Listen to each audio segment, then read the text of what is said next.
Bom, bom dia, pessoal. Então, estamos aí iniciando a nossa aula hoje de 1º de agosto, né? Nossa aula aqui de pós-graduação. Vamos dar continuidade ao material do CPC 29, ativo biológico, como nós vimos na aula passada, tá? Bom, na aula passada, pessoal, a gente falou os conceitos básicos dele, né? A gente precisa fazer exercícios, evidentemente. Eu acho que neste caso, em particular, os exercícios eles vão ajudar muito, tá? E até ia falar com vocês para participar lá no caso do Sindiconte na quinta-feira, mas aí, como eu acabei não recebendo o convite, fiquei um pouquinho, tirei o dia, tive que sair, ficar fora o dia todo, eu não consegui mandar o link para vocês, tá? Mas não tem problema, próxima semana, se Deus quiser, a gente manda o link aí para vocês, tá bom? Bom, é, deixa eu deixar o material pronto aqui.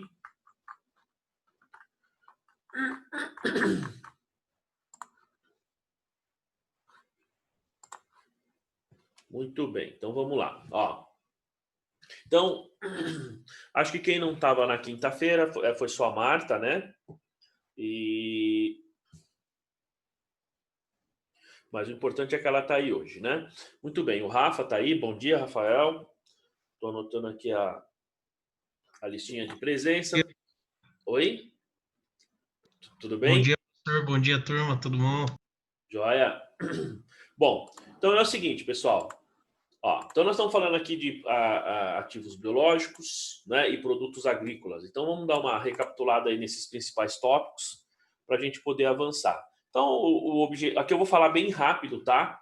Então não se preocupem, porque é só uma recapitulação para a gente relembrar um pouquinho.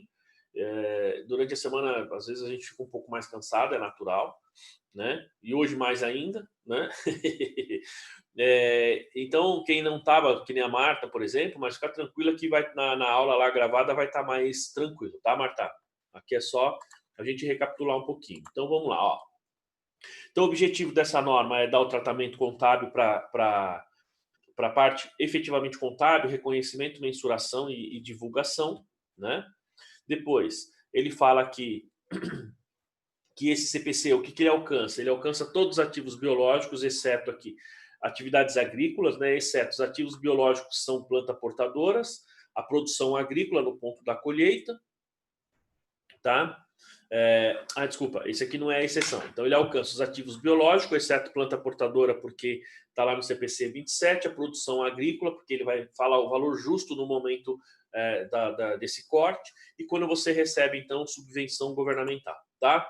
Ele não é aplicável a terras relacionadas com a atividade agrícola, porque aqui nós estamos falando de imobilizado. Plantas portadoras, também imobilizado. Subvenção, ele está no CPC próprio, no CPC de subvenção, né? E os ativos intangíveis, então, ele está no CPC 4, que nós vimos lá.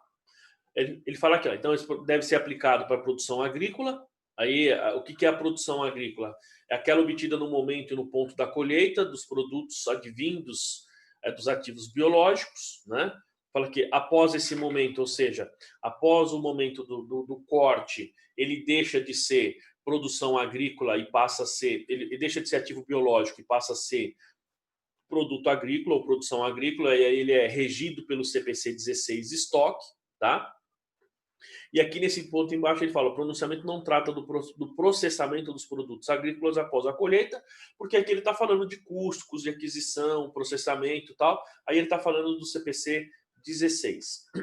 Nós tínhamos mostrado essa tabela, ou seja, você tem uma relação aqui de ativos biológicos, os produtos agrícolas e o resultado do processamento desses produtos agrícolas. Vou pegar algum como exemplo aqui, ó, você pega uma plantação de algodão, o produto agrícola é o algodão colhido, e aí você tem o fio de algodão para roupas e tal.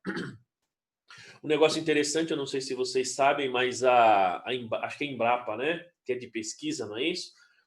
No Brasil, por exemplo, vocês estão vendo minha camisa, ela é vermelha, né? Eles já estão... Isso já faz um tempinho. Eles já estavam desenvolvendo, porque assim, o algodão ele sai branquinho, né? Ele é branquinho, e aí depois você tem que passar todo um processo, transformar no fio, e para fazer roupas coloridas, digamos assim, você tem que tingir o fio. Eles desenvolveram uma pesquisa, eu não sei como é que está isso, se já está funcionando ou não, mas que eles já faziam algodão na cor. Então, quando o algodão já nascia, já crescia, em vez de ser branquinho, ele seria azul, por exemplo, vermelho, amarelo. Ele já seria o algodão na cor que vai ser a roupa, porque aí você elimina um processo para ter que tingir e tal, né? Então, para vocês verem como é avançado esse processo aí, né, de ativo biológico. Então, você tem vários aqui, né? Tem a videira, que é bastante, tem a árvores frutíferas, que eu uso bastante como exemplo. Então, as árvores frutíferas, elas falam aqui que é ativo biológico. O produto agrícola, depois de colhido, é a fruta, e o resultado é a fruta processada, que pode ser suco ou a fruta in natura, como você queira, né? Muito bem. Aí depois a gente tem, então, lembrando, a atividade agrícola é o gerenciamento daquela transformação biológica, que a gente já falou. Transformação biológica é desde o nascimento, digamos, até a morte desse ativo biológico, porque ele nasce, cresce, se desenvolve, ele se transforma biologicamente ao longo da vida dele, desse ativo biológico. E esse processo de gerenciamento, isso daí é a chamada atividade agrícola. A planta portadora, que a gente já falou bastante aqui, falou também no imobilizado. Então, ela é utilizada na produção, fornecimento de produtos. Pensa na laranja. A planta portadora é a árvore que gera a laranja. Tá? A laranja é o ativo biológico antes de ser colhida. Ela é cultivada para produzir frutos por mais de um período. Isso está em linha com o conceito de imobilizado, porque tem que ser por mais de um período. E ela tem uma probabilidade remota de ser vendida como produto agrícola, tá certo? A não ser que seja como sucata. Tá? Então, a produção agrícola é o produto colhido de ativo biológico. Então, vamos pensar sempre na laranja para facilitar os exemplos. Você tem a planta portadora, que é a laranjeira, o ativo biológico é a laranja, enquanto ela está no pé, ou seja, enquanto ela está viva. Quando você cortar ela, que você colher essa laranja, digamos que ela vai morrer, né? Ela já deixa de ter vida, consequentemente, ela é um produto colhido, e aí ela passa a ter o nome de, digamos, produto agrícola, e ela passa a ser regida pelo CPC 16 estoque, né? O ativo biológico é um animal ou planta viva. Veja que o conceito de ativo biológico ele é bem simples. É um animal ou planta vivo, tá? No caso da laranja, como eu acabei de falar, na hora que você cortou a laranja, que você tirou ela do pé, ela deixa de estar viva, ela morre. Quer dizer, morre no bom sentido, né? Ela deixa digamos, de ter transformação biológica no pé. Então, ela deixa de ser um ativo biológico. E a transformação biológica é o que a gente falou agora há pouco. Compreende o processo de crescimento, degeneração, produção, procriação, ou seja, são todos esses itens, digamos, vivos, né? A gente pode pensar em nós, por exemplo, que você nasce lá um bebezinho, né? Cresce, adolescente, enfim, até o dia da nossa morte aí, morrer de idade aí, né? Enfim. E a mesma coisa com as plantas e com os animais, tá? Faz parte, digamos, do ciclo da vida. As despesas de vendas, isso aqui é bem importante, porque aqui a gente está falando de, como se diz, no caso da mensuração do valor justo. Então, acho que um fator importante, pessoal, que vocês têm que ficar bastante atentos, é lembrar que, por exemplo, no caso do valor justo, é muito importante pensar na data da apuração. Primeira coisa, a data da apuração, né? Segunda coisa é a questão das despesas de vendas, tá? Vocês vão reparar, mais para frente a gente vai fazer exercício, tem um negócio interessante que, basicamente, toda vez que você compra um ativo biológico, você tem uma perda ali, né? Normalmente, a não ser que você esteja pagando, digamos, acima do valor. Quer dizer, se você estiver pagando acima, a perda é maior ainda. Mas, via de regra, você sempre tem uma perda. E por que isso acontece? Porque nem sempre o valor que você está pagando, digamos que você está pagando lá um determinado valor. Desculpa, pessoal. E esse valor, ele é, digamos assim, um valor de mercado. Só que o valor justo daquele ativo é um pouco mais baixo, tá? A gente sabe que o valor de mercado, primeiro, é diferente do valor justo. Às vezes eles são iguais, mas nem sempre. Então eu precisaria pegar esse valor justo. Imagina a situação, você está pagando R$1.000, digamos o valor de mercado R$1.000, você está pagando 900, só que as despesas, se você fosse vender esse ativo ali naquele momento, essas despesas de vendas, como ele está falando aqui no conceito, seriam R$100. Então, o valor que você reconheceria no seu ativo deveria ser 800, tá? Só que você pagou 1.000. Então, dos 800 aos 900 é a diferença do valor justo menos as despesas de venda. E dos 900 ao 1.000 é o valor que é a diferença entre valor justo e valor de mercado. Então, se você desembolsou 1.000 e está reconhecendo 800, de cara você já reconhece uma perda de 200, tá? Entenderam, pessoal? Isso é bastante comum quando a gente está falando em ativo biológico. Por quê? Porque você compra o valor, mas ali no momento do reconhecimento, diferentemente de outras normas, ele fala que você tem que reconhecer o valor pelo custo de aquisição. Não é assim? Então, se eu paguei 1.000, não interessa se aquele valor de 1.000 é o valor justo ou não. Eu tenho que reconhecer por 1.000. No caso do ativo biológico, ele fala que você tem que reconhecer pelo valor justo menos as despesas de vendas. Ele sempre fala isso. Isso significa que eu preciso, no momento em que eu estou comprando, já medir o meu valor justo e tirar as minhas despesas de vendas, tá? Bom, isso me pareceu, sendo bem sincero com vocês, um pouco estranho num determinado momento, mas aí eu fui pesquisar tal, e tem uma razão para isso. A razão que alguns especialistas dão aí é o seguinte, eles falam assim, bom, se você está comprando um item, um ativo biológico por, sei lá, 1.000, mas o valor justo dele é 900 e as despesas de venda 800, então você já sabe nesse momento que você não vai vendê-lo por 1.000, nem hoje nem amanhã. Então você já está comprando com perda.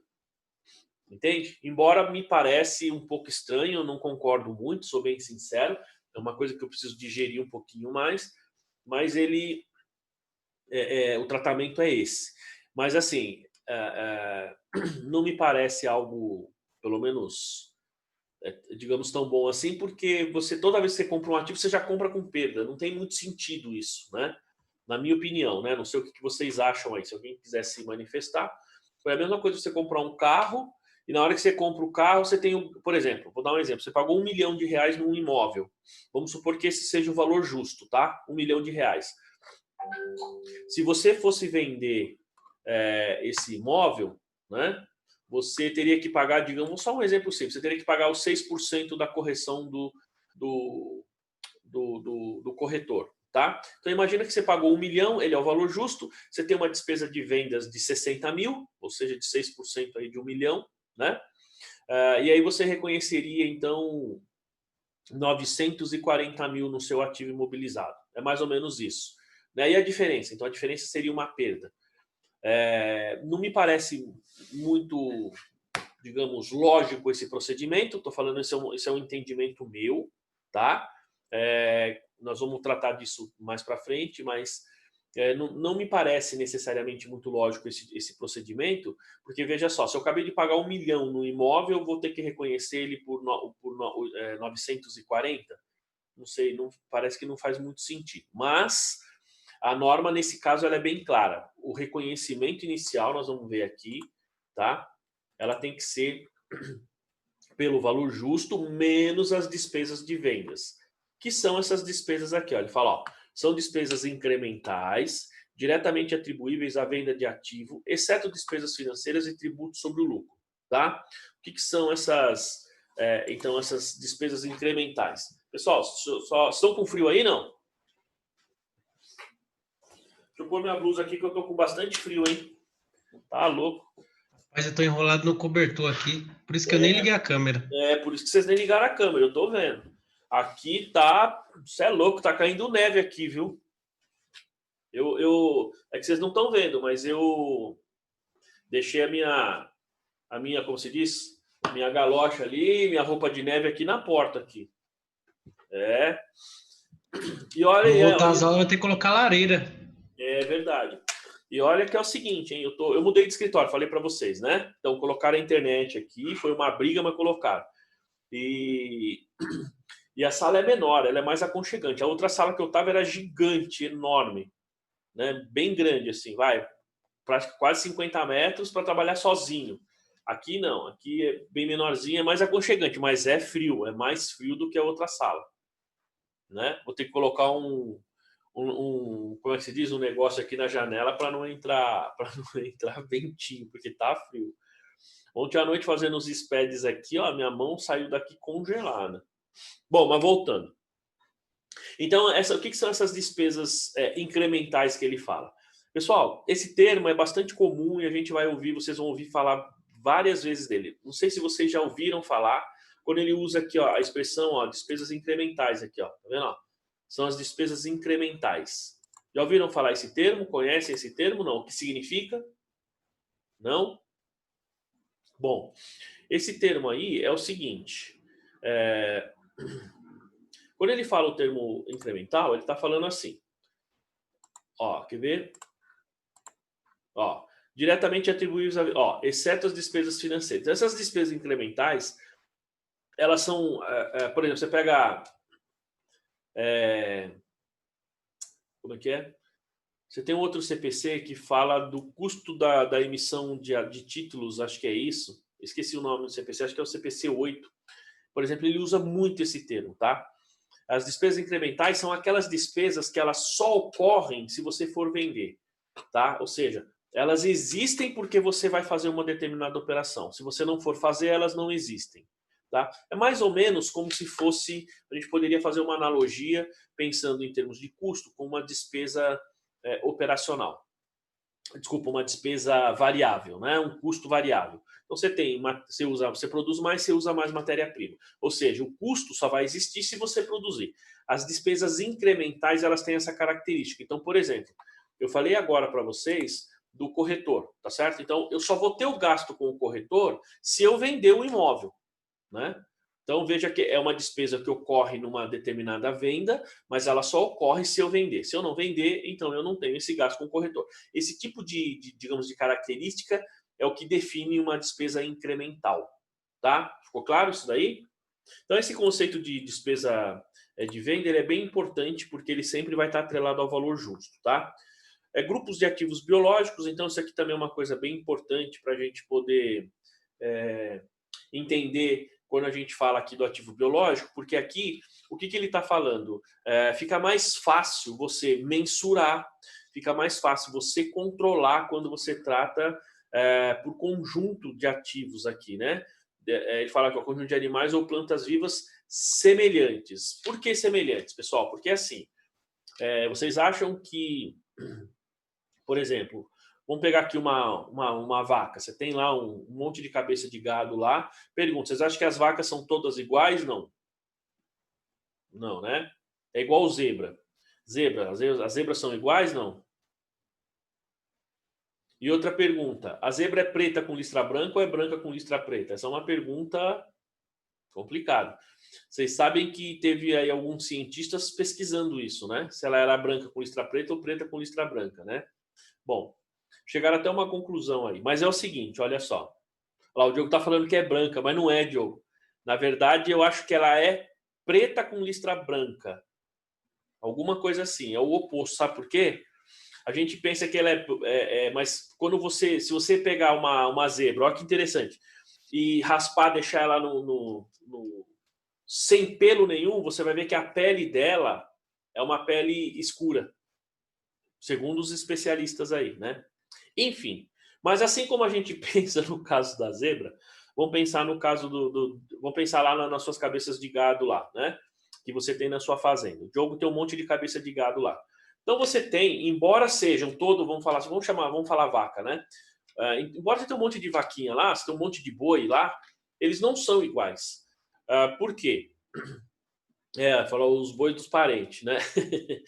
Por que eles não são iguais? Porque assim, ele tem peso, ele tem idade, né? Ele tem a raça. Quando você fala, por exemplo, de uva, né? Quando vocês vão, por exemplo, tomar um vinho, reparem, não sei se vocês, para quem gosta aí, para quem toma, não sei se vocês já repararam, mas tem lá vinho Merlot, Cabernet, né? Cabernet Sauvignon. Então, o que são esses nomes? Vocês sabem, não? Não sabe? Sabe, Solange? Sabe, César? Não faço ideia. Não, Rafa? Oi? Da uva, acredito. É o tipo da uva. Então, por exemplo, a uva, quando ele fala lá, que está escrito lá Merlot, é porque é feito de uva Merlot.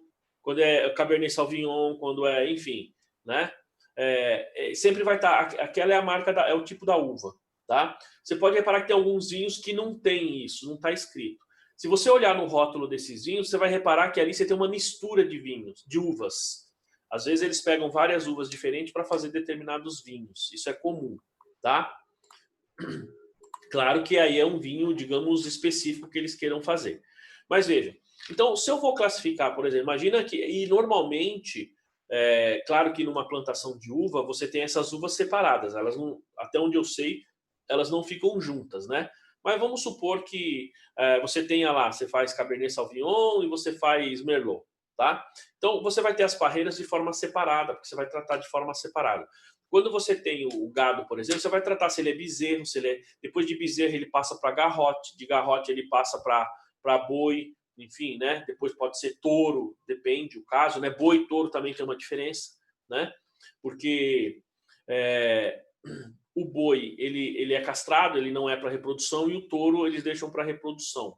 Por isso que é essa diferença. O animal é o mesmo, só tem essa diferença para reprodução ou não. Tá? Então, e facilita muito. Mas imagina quando você está falando de árvores, por exemplo, de plantação, né? Então, esses grupos de ativos biológicos, eles nos ajudam, na hora que você está fazendo a sua classificação, a mensurar e depois avaliar o valor justo, reconhecer custo, tudo isso. Então, é importante você fazer essa separação, né? E a colheita, o conceito é simples, então é a extração do produto de ativo biológico, né? Ou seja, quando você foi lá e tirou esse animal da planta, né? Enfim, então isso é simples, né? Opa! Minha câmera cortou, né, pessoal? Voltou, né? O som tá ok, né? Bom, aqui ele fala então, ó, nós estamos falando aqui de colheita, aqui ele fala planta portadora, então ele vai falar que está dando um exemplo aqui do que não é uma planta portadora. Então são aquelas plantas que são cultivadas e colhidas como produto agrícola, certo? Então aquilo que você planta e vende como madeira, né? O Marcelo tinha dado exemplo na semana passada, no meio da semana, como se diz, venda para carvão. Ou seja, se você cortar essa planta e vender essa planta, então ela não é planta portadora, ela é o próprio ativo biológico. Planta cultivada para a produção de produtos agrícolas, né? Só que ele diz, quando há possibilidade maior do que remota, de que as entidades também vai vender a planta como produto agrícola, tá? Então, imagina que você tem uma determinada planta, e essa planta, você vende o resultado dela, o fruto dela e a planta junto, tá? Então, ela não é planta portadora, né? Aqui como exemplo, pessoal, até vale o palmito, por exemplo, né? Por exemplo, o palmito, ele vem de uma palmeira, né? Se vocês pegarem a palmeira, lá no topo do palmito, aquele pedacinho lá no final, é ali que está o palmito, né? Então, quando você vende, ou quando você vai tirar o palmito, não que você vai vender a palmeira junto, tá? Mas você mata a palmeira. Então, vejam que no caso da palmeira, o conceito é semelhante. Então, vejam que no caso da palmeira, lá do palmito, ela é um ativo biológico, ela não é planta portadora, porque na hora que você tirar o palmito, a planta morre, a palmeira morre. Por isso que é proibido você colher palmito, cortar palmito no meio da mata aí, né? Porque ele demora muito tempo. Esses palmitos Jussara, e tem alguns aí, chega a demorar 15, 10, 20, às vezes, sei lá, 15, 20 anos para ele chegar no ponto de corte. Então, se tem um consumo, digamos assim, uma poda muito exagerada desses palmitos, na natureza, ele vai ter dificuldade para se reproduzir, pode ser extinto, né? Por isso que a gente tem muito o palmito pupunha, né?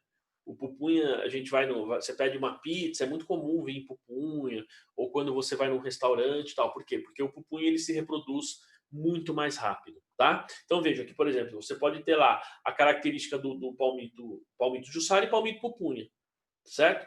Então, pegando até isso como exemplo, como eu falei agora há pouco, você classifica eles em grupos. Por quê? Porque a vida útil de um, de outro é diferente. A mensuração, o tempo, o valor justo deles serão diferentes, tá? Tudo bem? Ó, pessoal, só lembrando que eu estou dando aqui uma repassada geral, tá? Tudo bem? Se tiver muito rápido ou tiver alguma dúvida, pode me cortar, tá bom? Muito bem. Depois a gente fala aqui das culturas anuais, ou seja, essas culturas anuais são aquelas que você planta e colhe. Então aqui tem duas coisas interessantes. Primeiro, ela não é uma planta portadora porque você mata a planta na hora que corta. Segundo, ele fala cultura anual porque ela não tem uma vida útil superior a 1 ano, né? E de qualquer maneira, você vai matar essa planta. Aqui a gente tem o conceito do valor contábil, esse conceito é o mesmo de todos, né? De todas as outras normas, então é o montante pelo qual um ativo é reconhecido no balanço. A gente fala aqui do valor justo, né? Então, que a gente também já falou bastante. Ó, é o preço que seria recebido pela venda de um ativo ou que seria pago pela transferência de um passivo em uma transação. O importante é que, ó, não forçada, participantes do mercado na data da mensuração, tá? Então, quando você está fazendo uma compra, você está comprando porque você quer, porque você conhece aquele produto e tem uma data específica, certo? Esses 3 fatores para o valor justo, pessoal, é fundamental, porque se eu estiver fazendo uma venda forçada ou uma compra forçada, não é valor justo. Eu tenho que pagar aquilo que a outra parte vai determinar. Isso não é valor justo. Outra coisa é a data da mensuração, principalmente quando a gente pega lá a norma, o CPC 46, ele diz assim, olha, então o valor justo você vai mensurar primeiro vendo os inputs observáveis, quando tem cotação na bolsa.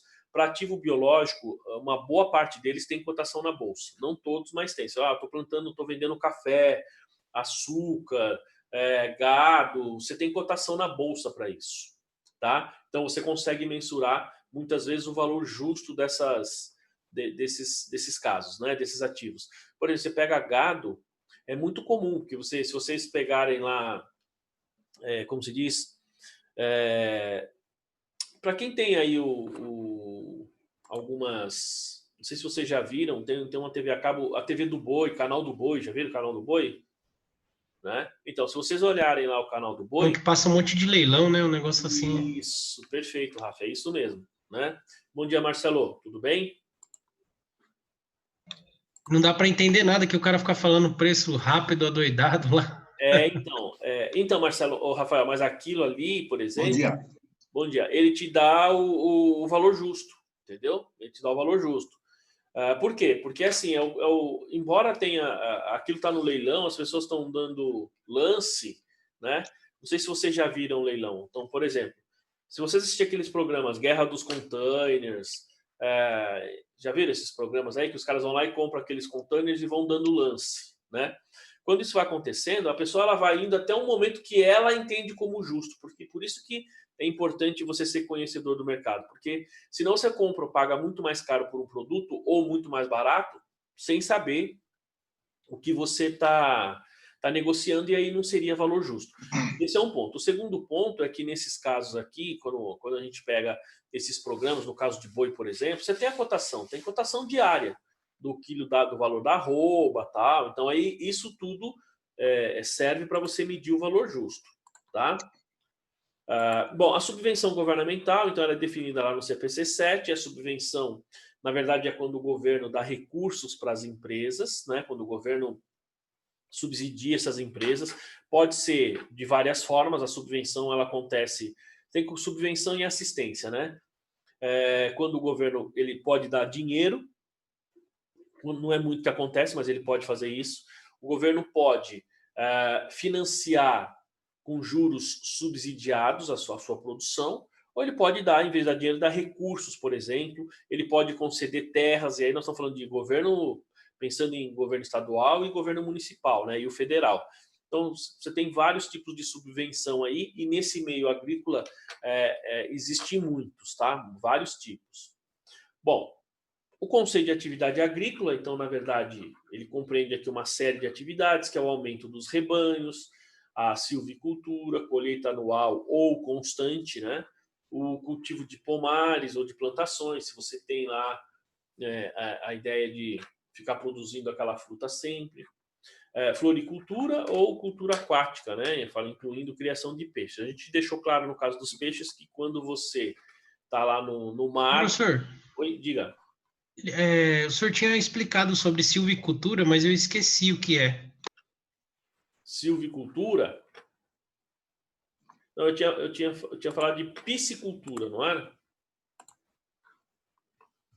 Deixa eu ver aqui, peraí. Que era essa coisa dos peixes, não é isso? Quer ver, ó? Mas vamos lá, vou te falar. O segundo item aí do slide anterior. Quer ver, ó? Olha aqui, ó.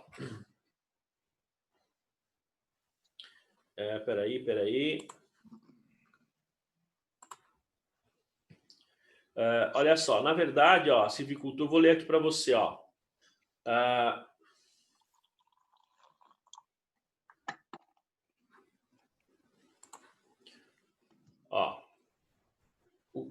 Peguei o conceito aqui, tá? Então, a silvicultura é a ciência dedicada ao estudo de métodos naturais e artificiais de regenerar e melhorar os povoamentos florestais com vista a satisfazer as necessidades do mercado. E, ao mesmo tempo, a aplicação do estudo para manutenção, aproveitamento e uso racional das florestas.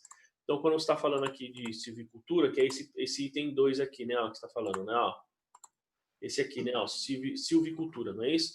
Então, aqui, na verdade, é quando você faz, digamos, faz parte da atividade agrícola, que é, digamos, o reflorestamento. Quando você planta para regenerar determinado item ou determinada propriedade ou área que você... Não, é claro, a gente pode pensar que você devastou ou não, né? Às vezes o governo determina que você faça isso, mas é basicamente, digamos, o fato de você replantar, digamos,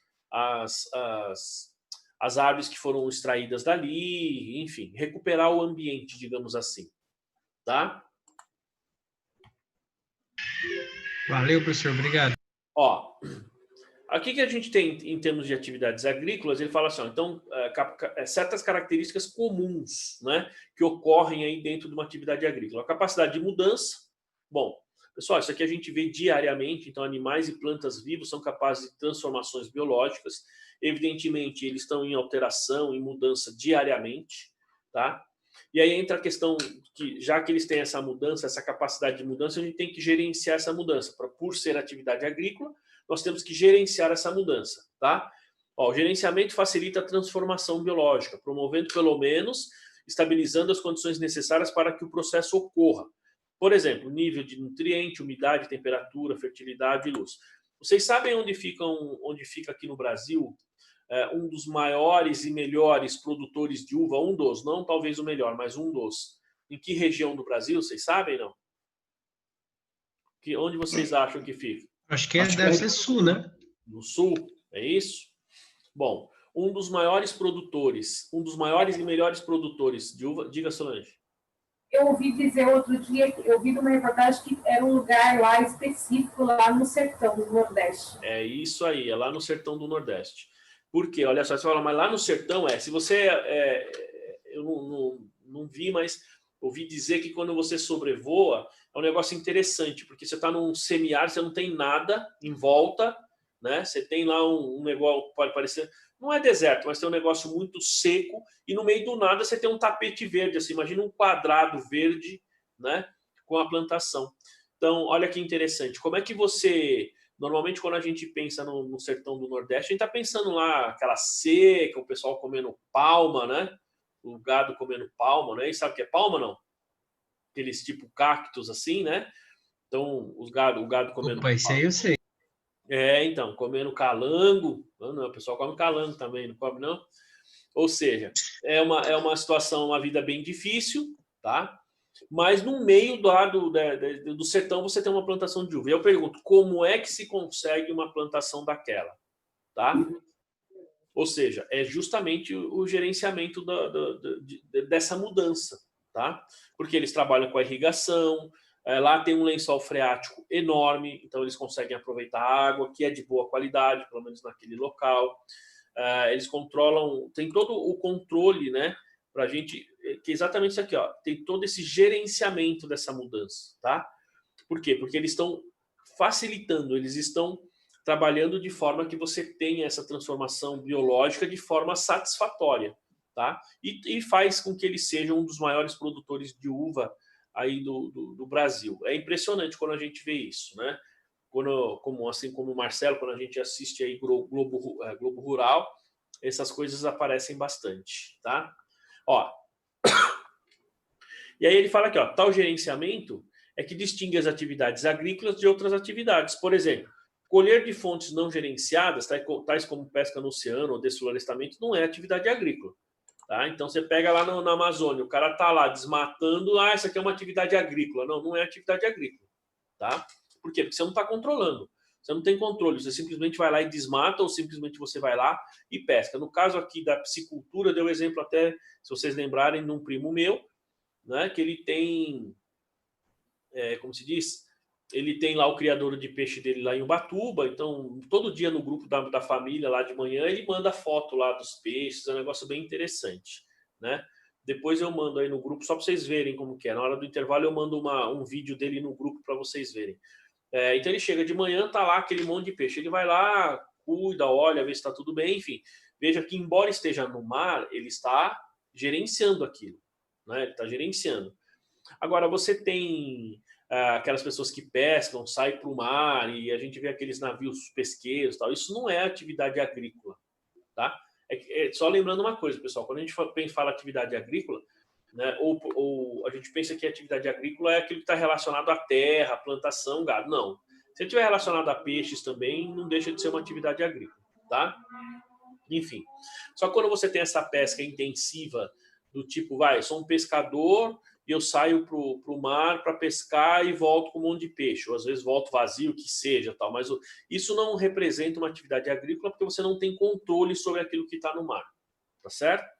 Isso é o que acontece, por exemplo, quando você tem um pescador, você tem uma família de, assim, uma determinada vila, alguma coisa do tipo, eles vivem da pesca ali no rio e de repente poluiu o rio. Então a gente viu vários casos disso aí quando aconteceu em Brumadinho, quando aconteceu lá em Mariana, né? Principalmente em Brumadinho, né? Que teve o rio, acho que Rio Verde, né?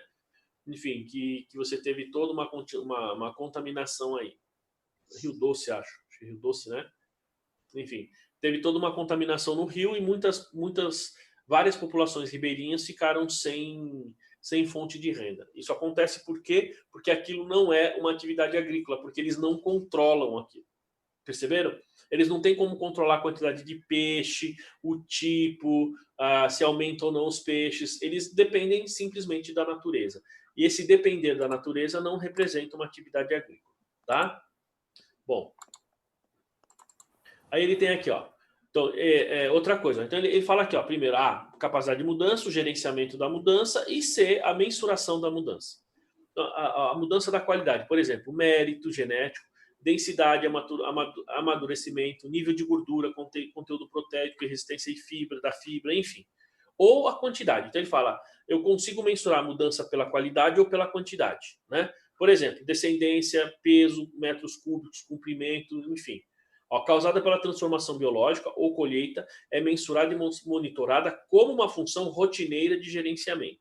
Bom, então quando eu tenho esses produtos agrícolas, pessoal, não sei se vocês já viram, os agrônomos, biólogos, tal, não sei o quê, eles estão sempre acompanhando lá os animais, eles estão sempre vendo se está crescendo, se não está crescendo, se está se desenvolvendo, a planta, tem todo um processo de medição, o tipo da florada que dá nas frutas, enfim, você tem todo um processo aí para poder medir, digamos, mensurar esse tipo de ativo biológico. E ele pode ser por peso, por exemplo, não sei se vocês já viram criação de porcos, por exemplo, foi o exemplo que eu dei, né? Eu lembro que eu ia para o interior, tinha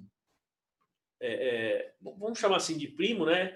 Ele tem lá uma criação de porcos. Eu me lembro que a gente ia lá, já ouviram falar de cachaço, não? O pessoal chama de cachaço.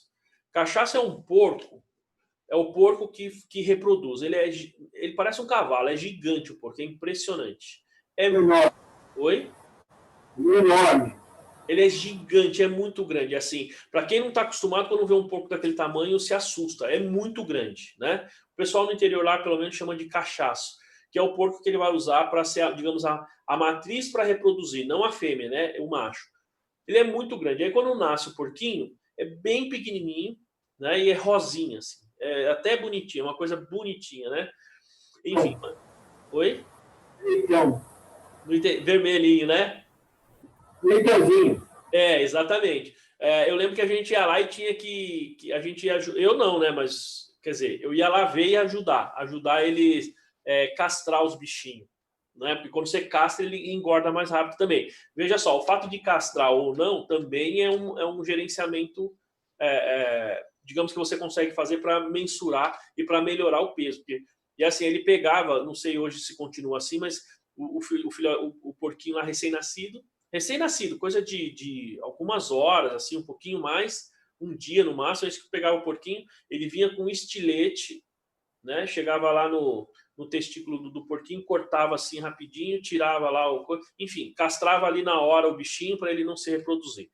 O bichinho gritava, mas depois estava lá correndo, já nem, enfim, parece que nem sentia mais dor. Mas por que ele faz isso? Justamente para atingir esse item que a gente falou, que, por exemplo, que é para ganhar peso, né? Então, quem tem animal, por exemplo, a Solange tem um pet ali, né? A cachorrinha, né? Se ela é castrada, quando você castra o animal, você pode reparar que quando você vai comprar ração de animal castrado, ele tem lá ração para não castrado e ração para castrado. Sabem por que isso, né? Porque a ração para não castrado, por exemplo, para castrado, ela tem menos gordura. Por quê? Porque o animal engorda muito. Quando você castra, a tendência dele é comer mais e ele engorda mais. Então, a ração tem que ser diferente para esse animal. E isso é gerenciamento. Tá? Isso é gerenciamento. Se você pegar isso para quem tem um canil ou para quem tem um gatil, então esse controle das rações também faz diferença. Se ele já é de idade, se ele não é de idade, né? A mesma coisa criança, né? Eu vejo meu filho, eu e a minha esposa, a gente toma leite, eu gosto de leite desnatado, né? Mas o Tiago, o meu filho, ele só pode tomar leite integral. Né? Criança só pode tomar leite integral, não pode tomar leite desnatado, ou pelo menos não é aconselhável. Por quê? Porque a criança precisa da gordura do leite. Né? Para nós adultos já não é mais interessante. Aliás, sabem qual o único animal adulto que toma leite na Terra, no planeta? Sabem, não? Pergunta de ativo biológico. O único animal adulto que toma leite? O ser humano. Ser humano. Só o ser humano. Depois de adulto, o único que continua tomando leite é o ser humano. Nenhum outro animal praticamente toma mais leite depois. Né? Então, vejam que o leite ele serve para crescimento, para desenvolvimento. E a gente continua tomando sempre. Lógico, tem vitamina, tem nutrientes, tem coisas importantes, mas isso poderia ser tirado de outros alimentos. Tá? Tudo bem até aí, pessoal? Essa recapitulação aí, não? Tranquilo? Suave aí? Tá dando para entender um pouquinho melhor, não? Então acho que eu estou mais Sim, professor, já deu uma melhorada aí. Né? Mas depois do trauma de quinta. Eu saí, eu fui dormir pensando, falei, que é isso? Professor. Diga lá, Marcelo. Tem uns parentes no Paraná que eles têm aviário. Ah, então. Aí faz essa medição. Toda semana o veterinário vai lá para medir os pintinhos, ver quantos morreram. Exato. Então, isso, Marcelo, é esse gerenciamento, digamos, esse gerenciamento que ele fala aqui, ou seja, dentro da produção agrícola, entendeu? Que você está controlando quantos nasceram, quantos morreram, porque você vai ter que medir o tamanho, porque, por exemplo, você tem o frango, ele é frango já, não é frango, você entende? Ele é pintinho. Você tem algumas classificações desses animais, e essas classificações elas vão fazer a diferença na hora de você pôr para vender, na hora de você colocar lá para o abate, entendeu? Quando eu estava lá no final do ano, chegou um caminhão lá de pintinho lá, 200 mil pintinhos. Então, você imagina, morre muito pintinho, você sabe, né? De 200 mil que chega, eu não sei a proporção, mas morre vários. Por quê? Porque morre, mais ou menos, ele falou que morre de 5% a 10%. Então. Você sabe por que acontece isso, né? Morre porque, às vezes, assim, é muita aglomeração, eles sobem em cima do outro, pisoteia... Temperatura, enfim, tem um monte de fatores. Por isso que a gente tem esse chamado controle agrícola que ele fala aqui na norma. Porque, assim, o pintinho, por exemplo, não sei se vocês já viram na granja, vocês têm um negócio redondo, bem grandão, assim, né? Parece... Puxa vida, eu não vou dizer um sino, mas é um negócio assim, grande, redondo, não é tão alto assim, e ele fica na granja. Já viu aquilo, não? Aquilo, na verdade, é aquecedor. Assim como a gente vai num restaurante, por exemplo, tem aqueles aquecedores a gás bem alto, né? Os pintinhos tem que ter também, porque senão morre de frio de madrugada. Lá tem também. Tem, né? Do lado de fora ele tem um forno, aí quando tá frio, ele tem que ficar levantando de madrugada para colocar lenha lá no forno, tem a temperatura correta, tem que ficar controlando a temperatura. Se o forno passa dos graus, aí dá um apito, uma sirene, ele desce lá para poder controlar e assim vai. É complicado, é assim mesmo. Tem que controlar bastante, porque parece que não, mas o pintinho ele é bastante, digamos, sensível. Outra coisa que tem que, por exemplo, se a gente pensa nessa gestão, nessa produção agrícola, por exemplo, vai aí um outro exemplo que é cogumelo, o champignon. Já viram como que é a plantação do champignon, não, do cogumelo? O cogumelo é assim. A Solange é bem urbanoide, né, Solange? O que é? Você é bem urbanoide, né? Você não é muito do interior. Oi? Eu admiro, mas não entendo nada. Nada. Absolutamente nada. Quando era criança, eu sempre fui muito, tenho bastante parente no interior, né? E assim, antigamente eu tinha tios que tinham granja, como o Marcelo falou, era a mesma coisa. E eu lembro, era moleque, passava as férias no interior, então ficava lá, ia na granja, a gente ajudava, na época, Marcelo, para vacinar os pintinhos, quando eu era criança. Criança assim, né? Eu tinha lá meus 13, 14 anos, a gente tinha que pegar o pintinho e pingar uma espécie de colírio no olho, né? Hoje as vacinas estão mais avançadas, você coloca na água, é um negócio mais... Ou às vezes na ração. Na época não era assim, né? Ou não sei se era o tipo, enfim. E também depois teve uma época, pessoal, que o preço do frango aqui no Brasil ficou tão barato, mas tão barato, né? Eu não lembro exatamente o motivo. Puxa, eu não sei qual foi o governo, não sei se foi no Fernando Henrique, não sei. Foi uma política econômica aí que fez o preço do frango cair demais. E aí não valia a pena mais produzir frango nas granjas. Aí os meus primos lá, que tinham granja, o meu tio, né? Que eles pararam? Eles pararam de produzir o frango, de ter a granja, e na granja eles passaram a plantar cogumelo. Bom, como é que funciona o champignon, aquilo que a gente come aí, né? Na nossa refeição. O champignon, aquele cogumelo, é um fungo, tá? E assim, aí eles têm lá como eu posso dizer, um saco, imagina um saco de lixo bem grande, né? Bem grande, com uma terra preta preparada lá, e o fungo tá ali. Eles deixam os fungos ali, é como se fosse a plantação. E eles colocam aquilo na granja, você vê um saco ao lado do outro, assim. Só tem um espaço para você poder caminhar entre eles, e é uma coisa impressionante. O champignon, ele nasce no frio. Então, o que acontece? À noite, quando você olha, você só vê os sacos com a terra preta, só isso. Quando você vai de madrugada, de manhãzinha, na verdade tem que ser umas 4h30, 5 da manhã, você vai, aquele negócio tá branquinho assim, ó. Branquinho, porque o fungo cresceu e você vê os cogumelos lá. Então você tem que ir lá e cortar o cogumelo. Se você não fizer isso de manhã o cogumelo tá desse tamanho, assim, aquele que a gente come, o champignon. Se você for cortar ele à tarde, ele já tá assim, ó. É uma coisa impressionante aquele negócio. Então aí você corta tudo, aí o que acontece? Na madrugada seguinte, de novo o negócio tá branquinho. Você vai lá e corta, poda tudo de novo. E aí é um por um. Tem que ir lá e cortando o champignon do jeito que a gente come. Então, veja, isso também é o gerenciamento agrícola, porque aí nós estamos falando da temperatura. Tá?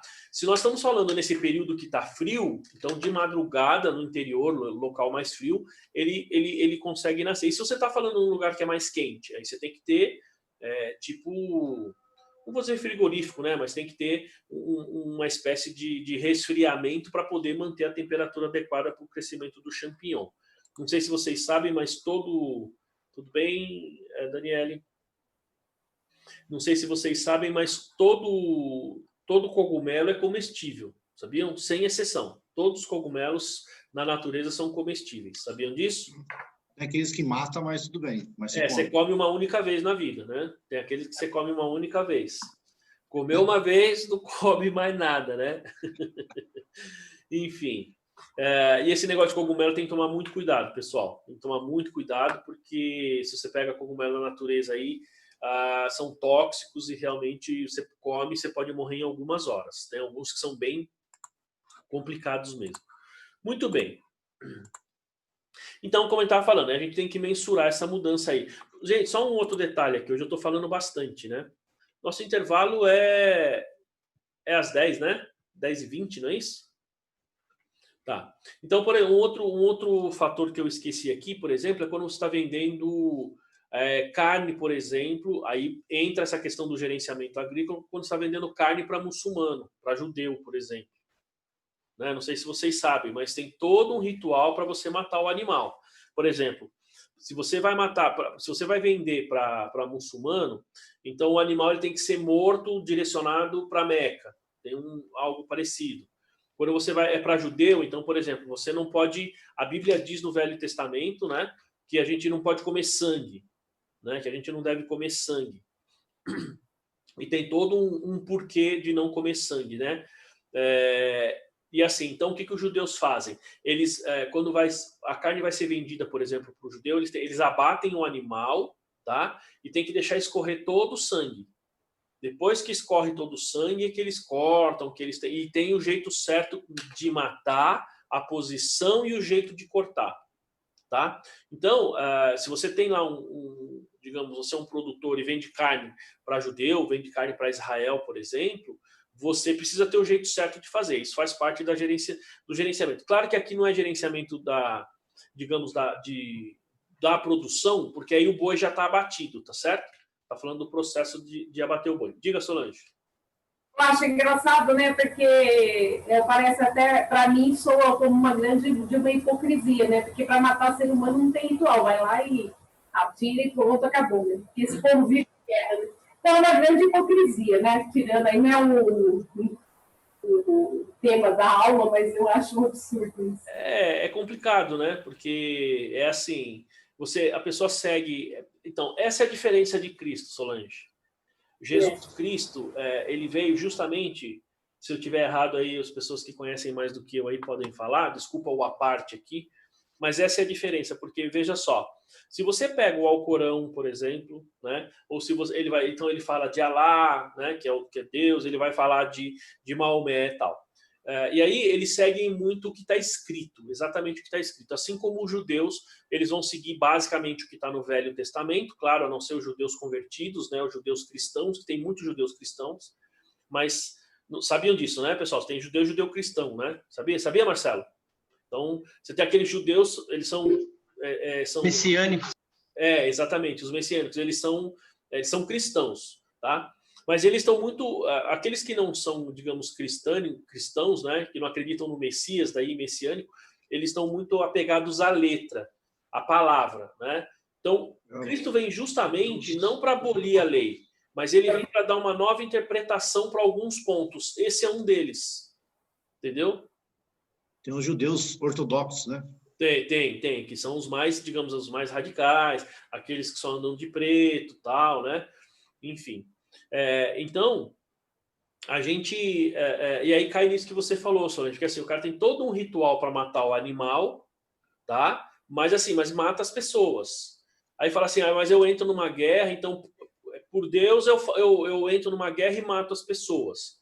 Você entende? Mas ele mata as pessoas sem dó, como você falou, mas o animal ele tem um jeitinho certo de matar, não sei o quê. Por quê? Porque a lei, antes do Velho Testamento, falava, você tem que fazer assim, certo? E depois Cristo vem e deixa bem claro, por exemplo, mais do que aquilo que entra em você, o problema é o que sai. É lógico que não é aconselhável, nem se deve beber sangue, por exemplo, né? Então você pega aí o... Oi? Eu acho tudo isso uma grande bobagem. Né? A única coisa que me consola é saber que cada um de nós vai responder lá no dia do juízo final perante Deus. Né? Então, eu acho que Jesus veio e ele não pregou nenhuma religião. Ele pregou... Não pregou religião, exatamente. O amor ao próximo. Isso. Né? Colocar no lugar, a empatia. E é isso que falta no mundo. Então... E adiante fazer o que é certo, né? E ficar com o nosso coração em paz e saber que a gente vai responder por nossos atos, né? Cada um de nós. Então, Solange, essa, de novo, assim, Cristo, essa é a diferença, porque, por exemplo, quando você pega o Velho Testamento, eles eram focados na lei, simplesmente no que estava escrito. Então, a preocupação maior era de assim, com relação ao que as pessoas estavam vendo, entendeu? Quando Cristo vem, é exatamente o que você falou. Ele fala que você tem que enxergar dentro de você. O Velho Testamento fala que é pecado você ir lá e sair com a mulher do próximo, por exemplo, né? Como chama? Adulterar, ou seja, você vai sair com a mulher do próximo aí. Então, isso é pecado, tá certo? Isso está escrito na lei.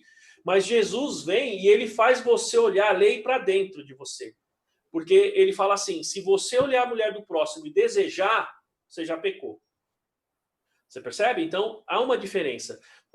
De qualquer maneira, né? Então, aí voltando para a aula, a gente tem realmente. Então, essa coisa de você ter que, como se diz, manter o animal de certa forma, criar de certa forma, porque senão essas culturas ou religiões mais assim, eles não compram os animais, não compram, né? Você falou, por exemplo, da poluição que mata. Aqui no Brasil, será que tem alguém inspecionando isso? Tem. É isso que eu ia falar. Esse pessoal inspeciona e são muito rígidos, César. Judeu e, assim, os dois que são mais, que eu conheço, que são mais rígidos, são os judeus e os árabes, né, os muçulmanos. Então, assim, eles vão lá na fábrica, tem inspeção constante e tal, e outra, tem uma certificação própria para isso. Entendeu? Tem uma certificação própria. Porque, por exemplo, você vai matar um animal, assim, você vai matar sei lá, um gado, por exemplo, uma vaca, né? Hoje, tem muita gente, assim, claro, depende das regiões e depende do que nós estamos falando, mas tem gente que vai lá, há um tempo atrás, sabe como matava os bois? O cara vinha com uma marreta, pegava o boi e dava uma marretada na cabeça do boi. Só que você imagina que o boi não morre na primeira marretada. Imagina a dó que é matar um animal assim, entendeu? Depois o cara evoluir. Tem gente que vai lá e dá tiro no animal. Tem gente que vai lá e dá um tiro no animal, o animal morre. Então, isso aí é assim, veja, é judiar do animal, né?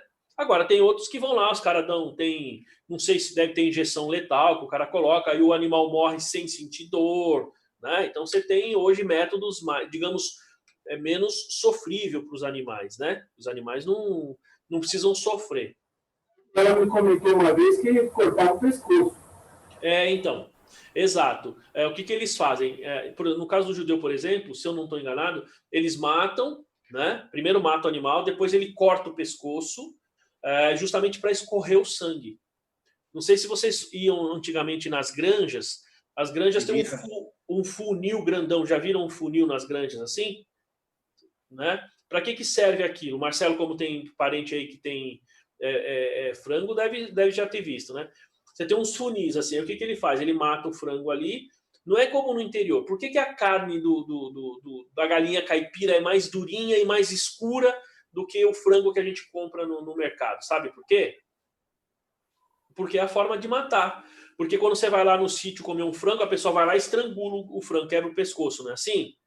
Mas não escorreu o sangue.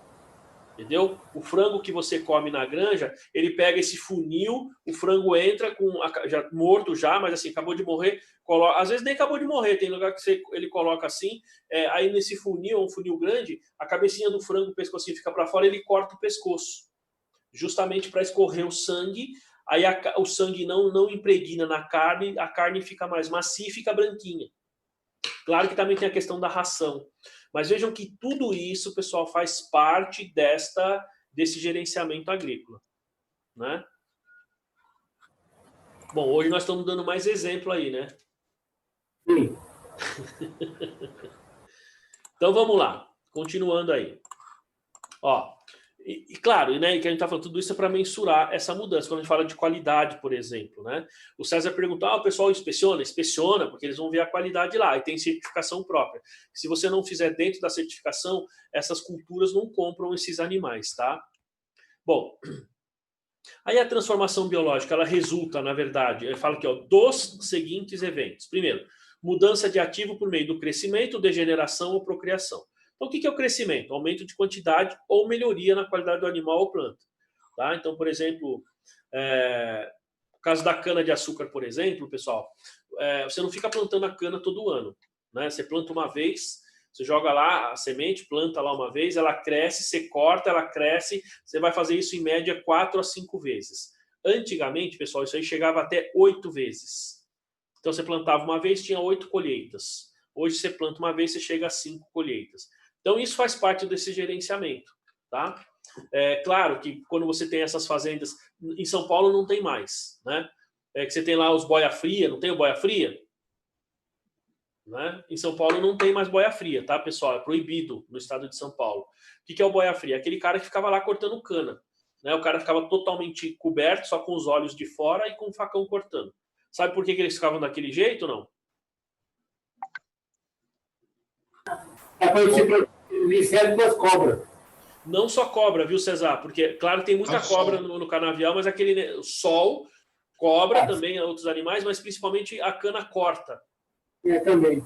A cana é impressionante como a cana corta. Tem uns pelinhos assim que pinica a gente. Não pinica não, corta mesmo, Marcelo. A folha, aquela folha grande da cana-de-açúcar, ela é como se fosse uma espada, ela realmente corta. Se você passar assim em você, ela corta. Claro que não é nada profundo, mas você imagina você cortando ali aquele negócio pinicando e machucando, né? Então, vejam, aí em São Paulo tomaram uma atitude, o governo, não sei qual foi o governo aí, proibiu. Então em São Paulo não tem mais os boia-frias, mesmo no interior. No Nordeste, eu acho que tem. Os dois maiores produtores de cana-de-açúcar São Paulo agora. Oi? É tudo máquina que colhe agora. Em São Paulo é. Lá em Alagoas, que é o segundo maior produtor, eu não sei se é máquina, mas em São Paulo é proibido, é tudo máquina. Entendeu? Então isso reduz e melhora a qualidade, porque você não precisa ficar fazendo queimada. Porque o que as pessoas faziam? Vocês acho que já viram. Pegava a cana, queimava o canavial, botava fogo, né? Aí depois ele vai lá e corta a cana. Aí ele pega a cana e tal. Só que é o seguinte, ao fazer isso, você detona o solo. Tá certo? Então, e o solo se cansa. E isso também faz parte do gerenciamento agrícola. Tá? Porque isso melhora a qualidade da cana, diminui custo, né? Porque você não precisa ficar depois colocando tanto nutriente no solo. A degeneração, que é a redução na quantidade ou deterioração, morte, enfim, né? É quando pega alguma praga, e a própria procriação, a geração adicional de gado, de animais ou plantas, né? E a produção de produtos agrícolas, tais como látex, folha de chá, lã, leite, enfim, aqueles que a gente viu lá no início naquela tabela. Bom, como que é o reconhecimento disso? Então, a gente só deve reconhecer um ativo, como eu falei na quinta-feira. Esse reconhecimento ele tem que ser igual aos outros ativos, ou seja, você só pode reconhecer quando você controla o ativo, ele for proveniente de eventos passados, e é provável que vai gerar benefícios futuros associados com esse ativo e que esses benefícios vão fluir para a entidade. E para reconhecimento é importante que você tenha o valor justo ou custo mensurado de forma confiável. Então, esses itens aqui, eles são os itens básicos e necessários para que a gente possa, então, reconhecer esses ativos, né? Aqui ele vai detalhar. Então, o que é o controle? O controle é evidenciado pela propriedade legal, a sua marcação no momento da aquisição, nascimento, época da desmama. E aí a gente falou, né, pessoal, que quando ele desmama é porque você comprou. Às vezes você não tá, ele não nasceu lá na sua fazenda, ele está em outra fazenda, você já comprou, mas ele ainda não desmamou. Ou quando o bezerro nasceu, você vai lá e marca, né, com a marca lá, o logotipo da sua fazenda, com aquele ferro quente, ou hoje, ou como o César falou, também tem muito aquele de grudar na orelha, de uma espécie de brinco grande, né? Vocês já viram? E tem também, hoje, tem muito gado, principalmente chipado, né? Muito animal chipado. Os pets, por exemplo, gato, cachorro, eles já estão chipando, né? Colocam um chip no animal. Sabia disso aí, Solange? Sabia. Eles colocam um chip porque, por exemplo, se você chipa o animal, então você tem todo o histórico dele. Cada vez que ele vai como é que chama? No veterinário, se ele tiver chip e o veterinário tiver o controle via eletrônica, ele vai controlar todo o histórico do animal, né? Então, assim, ele consegue melhorar muito o controle, enfim, né? O controle do animal, digamos assim. E aí ele cairia nesse controle, que é o controle do ativo. Outra é a questão do benefício futuro, tá? Ele fala aqui, ó, o benefício futuro são normalmente determinados pela mensuração dos atributos físicos.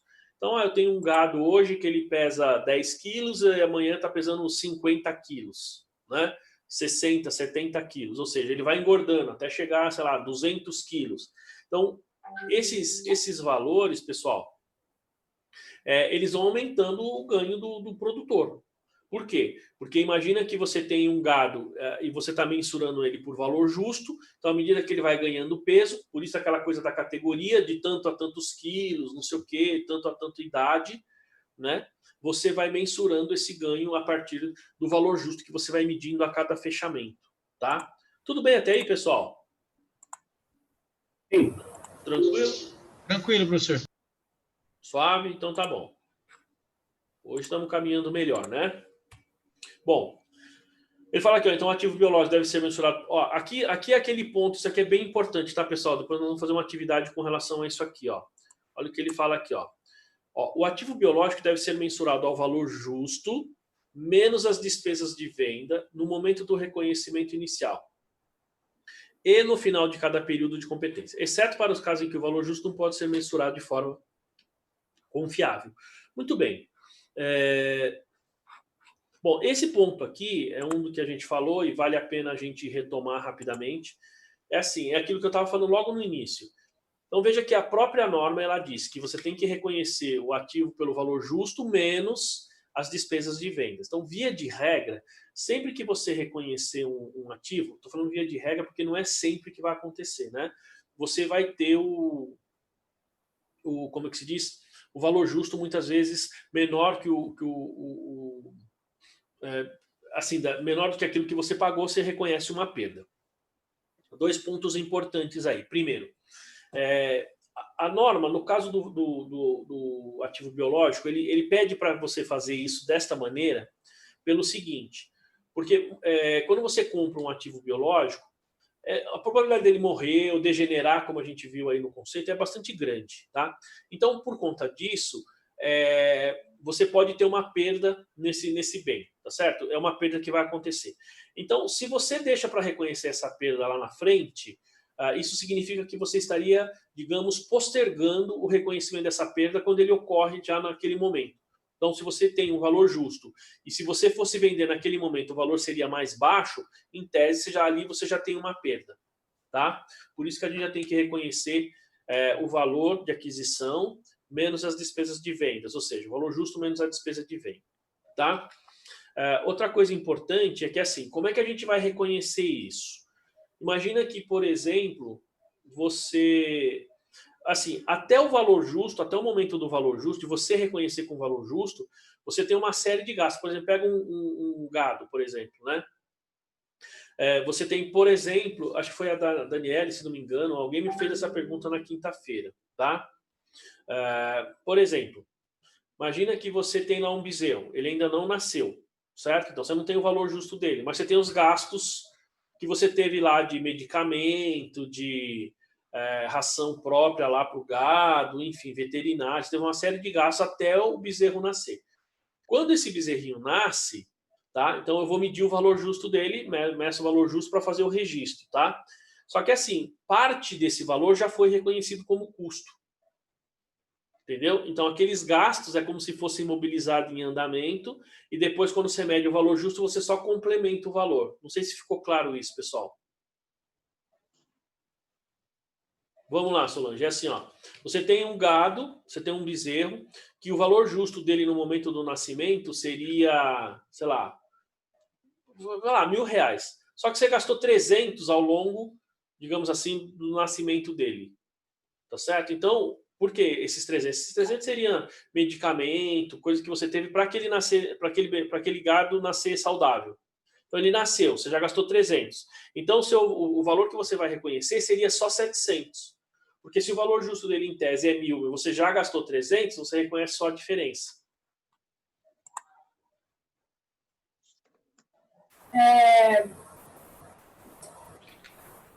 Então, mas enquanto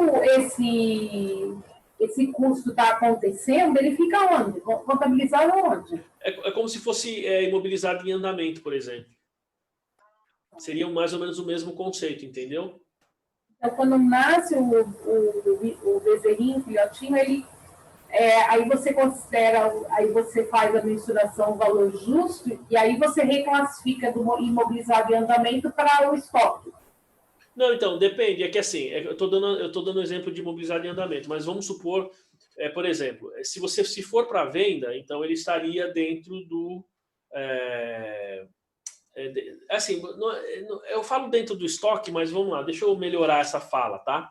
Ele não está exatamente dentro do estoque, ele está lá no grupo circulante, então você vai ter um grupo ativo biológico. Até aí vale como referência, desculpa a redundância, o plano de referencial da receita. Você pode reparar que você tem estoque, depois você tem ativos biológicos circulante. Entendeu? Assim, o conceito, assim, eu só consigo assimilar conceito quando eu consigo reproduzir visualizar contabilmente. Isso. Então, eu não tenho familiaridade com o segmento, então eu estou com mais dificuldade do conceito. Eu acho que eu tenho que buscar mais conhecimento. Mas seria assim, quer ver? Eu vou explicar para ficar mais fácil. Fala, Marcelo. Não, eu ia falar para a Solange, é só ela comparar como se fosse qualquer outro produto de uma produção. Tudo que entra nele antes de estar à venda é custo. É por isso que eu falei, por isso que eu dei o exemplo de imobilizado em andamento. Mas aí depende. Vamos lá, Solange, para ficar um pouco mais fácil aí para todo mundo, né? Quando a gente fala de ativo biológico, o ativo biológico ele pode ser circulante ou não circulante, tá?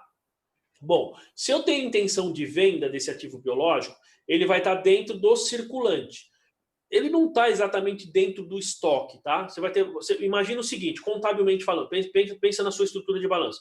Você vai estar lá, clientes, estoque, e aí no grupo seguinte seria ativo biológico circulante. Você sabe que aquele ativo biológico você vai vender, certo? Mas lembre-se, enquanto ele é ativo biológico, você mensura valor justo, como a gente está vendo aqui, menos as despesas de vendas.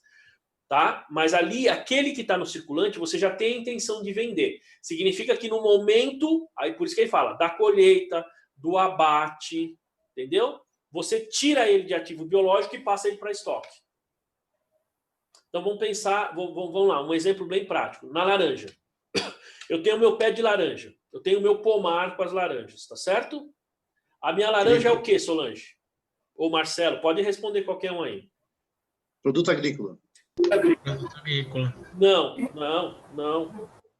Tá, não colheu ainda, né? Exato, não colhi ainda. Então vamos separar. Primeiro, a laranjeira. Como é que eu classifico o meu pé de laranja? O meu pé de laranja. Planta portadora. Planta portadora está registrada onde, Rafael? Imobilizado. Perfeito? A planta portadora. Regida pelo CPC 27. Tá bom. Aí eu tenho lá a laranja. A laranja que está lá no pé é o quê? Ativo biológico. Perfeito, ativo biológico. Tá bom. O que eu faço com essa laranja? Olhe. Não, então, mas vamos lá. Eu vendo laranja, ou eu faço suco. Tá certo? Né? Enfim, assim, eu vou usar. Tá? Então, a laranja é ativo biológico, certo? Beleza. Então, olha só. Tá no pé. A laranja está no pé, é ativo biológico. Pergunto, a laranja lá no pé, ela é estoque ou não? Não. Ainda não. Não, é ativo biológico. Só após a colheita, né? Exatamente. Então é assim, se ela é ativo biológico, ela está dentro do circulante, certo? Por quê? Porque eu vou vender a laranja. Então vamos lá. O que eu vou fazer? Eu tenho lá o meu pé de laranja, o meu pomar. Então, plantei, fiz a plantação. Ó, da plantação até eu conseguir medir o custo, porque assim, imobilizado a gente registra pelo custo, certo? Então, vamos pegar um exemplo completo, Solange, para ficar mais fácil a visualização. Fui lá, tenho todo um gasto para preparar a terra, comprar semente, produto para fazer o meu pomar crescer, enfim. Todo esse gasto é o quê? Digamos, imobilizado em andamento, que vai fazer parte do meu das minhas plantas portadoras, tá certo? Tá claro? Então, vou creditando o fornecedor, tal, não sei o quê, e vou colocando imobilizado em andamento. Bom, quando que deixa de ser imobilizado em andamento? Via de regra, tá? Quando, assim, se a gente for pegar a questão do CPC 27, ele vai falar quando o seu ativo está em condição de produção. Ele está pronto, ele está quando ele está pronto para uso, não é isso que a gente fala? Beleza.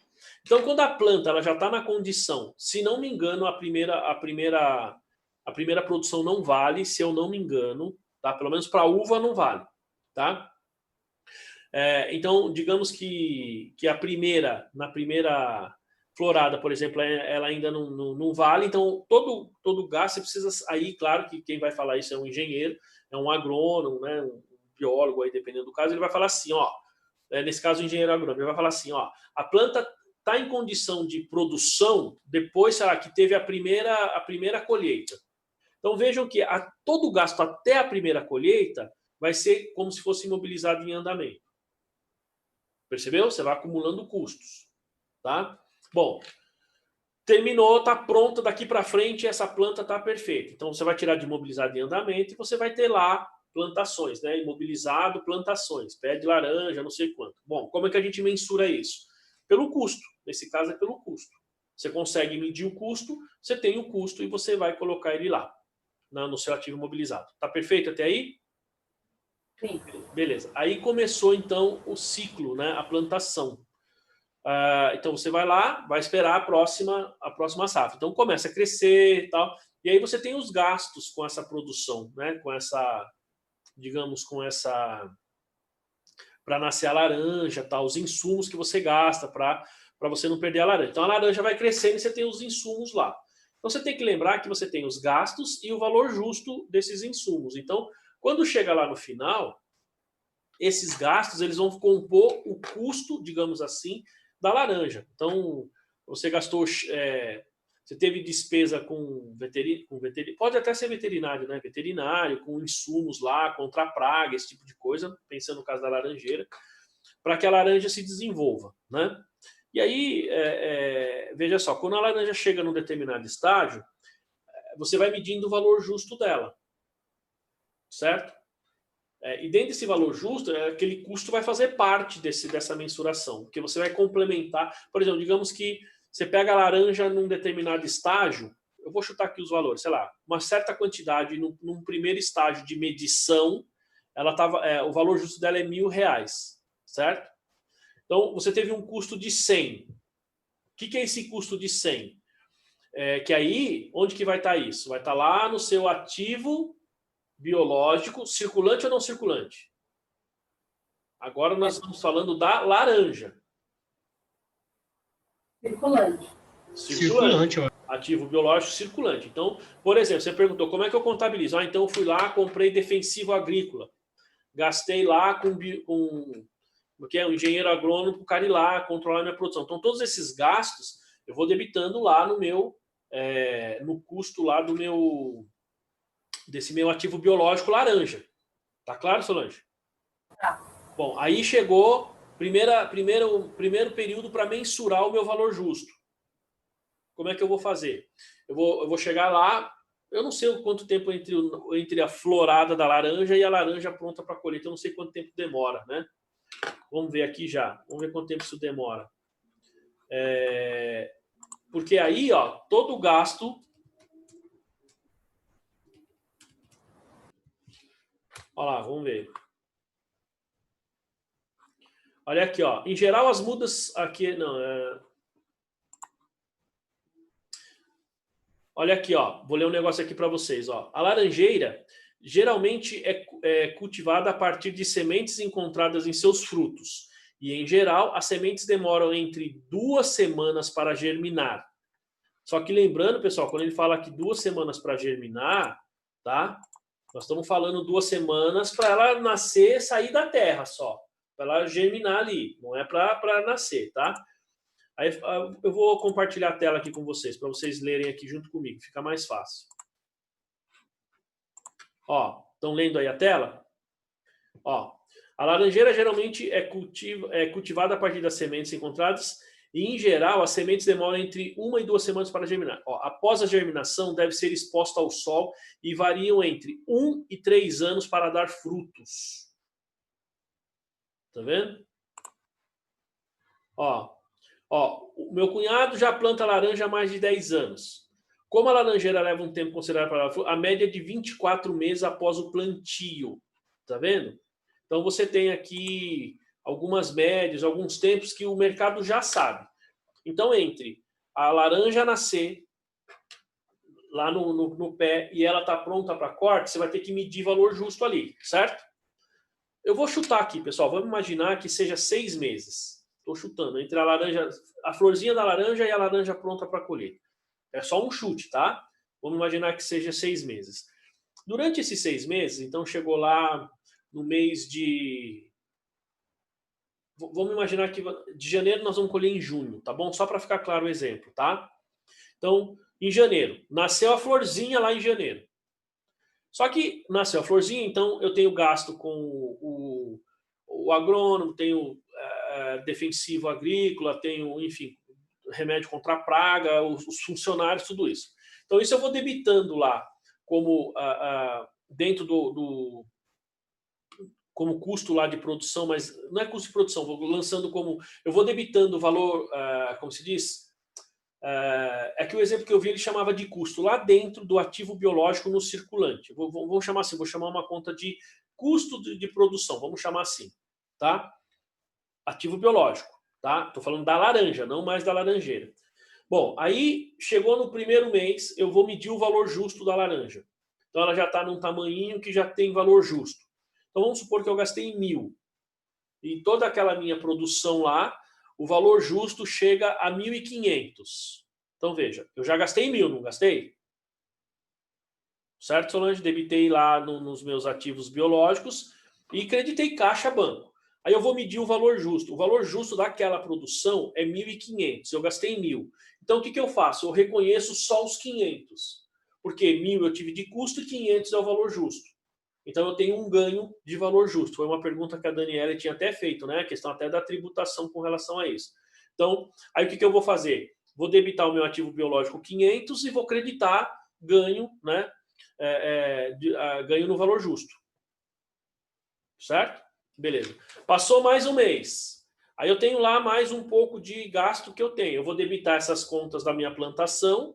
E aí o valor justo, eu gastei mais 1.000. Então eu tinha 1.500 mais 1.000. Hoje eu tenho lá o meu valor contábil 2.500. Aí eu vou medir o valor justo, sei lá, 4.000. Então eu pego lá os 2.500 e complemento 1.500 para chegar no 4.000 e tenho um ganho. Tá? E assim sucessivamente. Eu não sei se ficou claro agora. Aí, olha só o que pode acontecer. Vamos supor que no meio do caminho você tem uma perda aí. Ou seja, você teve uma praga e o seu valor justo passou, ao invés de chegar nos 4.000, ele baixou para 2.500 de novo. Então, ó, veja, eu tenho todo um gasto, só que o meu valor estava 4.000, eu tenho que baixar para 2.500. Então, eu reconheço uma perda de valor justo. Entenderam, pessoal? Agora ficou claro, né? Ou seja, esse é o processo que a gente tem de contabilização aí no valor justo. Tá? É assim que a gente tem que ir fazendo. Bom, então aí ele fala que ele tem que ser mensurado pelo valor justo menos as despesas de vendas, né? E outra coisa, ó, e aí é o seguinte, ó, olha o que ele fala, isso aqui também gerou um pouco de polêmica na quinta-feira, ó. O produto agrícola colhido de ativos biológicos da entidade deve ser mensurado ao valor justo menos as despesas de vendas no momento da colheita, tá? Ó, o valor assim atribuído representa o custo no momento da aplicação do CPC 16 estoque. Ou seja, o CPC 29 ele fala que eu tenho que mensurar os meus ativos biológicos pelo valor justo menos despesas de venda, certo? Beleza. Qual é o valor que eu devo reconhecer os meus ativos? Propriedade para investimento, no reconhecimento inicial, tá? Propriedade para investimento, ativo imobilizado, ativo intangível, estoque, por exemplo.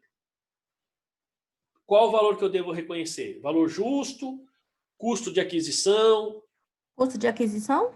Custo de aquisição. Perfeito, dona Marta. Ou seja, todos os gastos necessários para deixar aquele bem em condição de uso, certo? Custo de aquisição.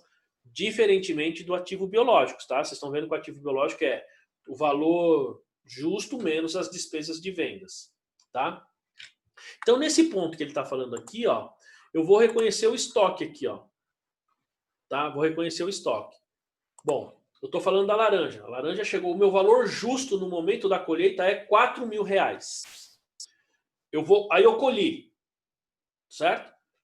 Como é que eu transfiro isso para o estoque? Qual a contabilização, Solange? Ele está lá no meu ativo biológico, certo? R$4.000. Credito ativo biológico, R$4.000, e debito matéria-prima ou mercadoria para revenda, se eu vender a fruta, R$4.000. Ficou clara essa transferência? Ou seja, o que ele está dizendo aqui, ó, eu vou ler de novo, ó. Professor, Oi, diga lá. aí no caso depende do que você vai fazer com a fruta, né? Exatamente. Porque Se assim, for ela in natura, aí seria estoque. não, é estoque de mercadoria para revenda. Se ela fosse para produzir suco, aí seria estoque de matéria-prima. Entendeu? Mas Ou produtos em elaboração, né? Oi? Produtos em elaboração também, acho que... Depois ele passa para produtos em elaboração e tal. Só que você tem que lembrar, Marcelo, que de qualquer forma ele está entrando no estoque.